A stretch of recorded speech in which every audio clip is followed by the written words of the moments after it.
नमस्कार. या या या या बसा. एक पत्र आलं, मी वाचून दाखवतो. सगळ्यांच्या भोवती असतो कोलाहल. सगळ्यांनाच असतात नशिबी आलेल्या यातना. प्रत्येकाचा संघर्ष वेगळा असतो. स्थळ, काळ, वेळ फक्त वेगळी असते. बाकी सगळा कोलाहल. या कोलाहलात आपला आवाज लोकांपर्यंत जावा अशी प्रत्येकाची इच्छा असते. पण त्यासाठी ओरडायलाच पाहिजे का? इतरांपेक्षा जास्त ओरडण्याचा प्रत्येकजण प्रयत्न करत असतो, लक्ष वेधून घेण्यासाठी. पण सगळेच आवाज वाढले की फक्त गोंधळ ऐकू येतो. आज आपण असे गोंधळाच्या युगात आहोत. व्यक्त होण्याची प्रचंड इच्छा असलेल्या या काळात कुठलाच आवाज नीट ऐकू येईल याची खात्री नाही. या कोलाहलात एखाद्याचा तरी आवाज शांतपणे ऐकून घेतला जाईल का? कुणाला तेवढा वेळ आहे का?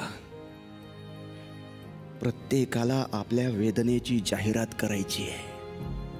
प्रत्येकाला आपल्या सुखांचा ढोल वाजवायचा आहे.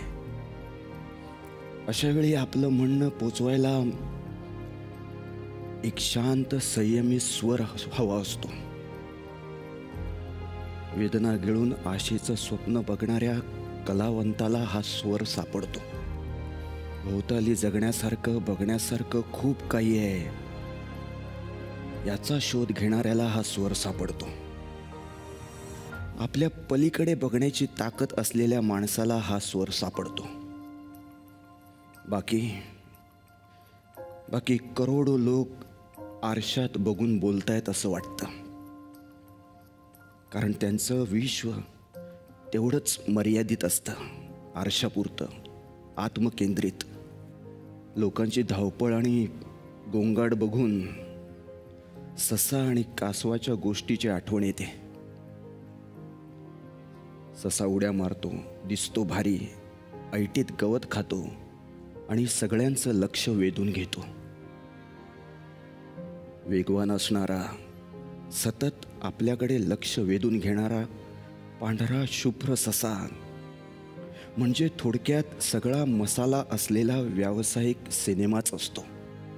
वेगवान, आकर्षक आणि त्या उलट कासव.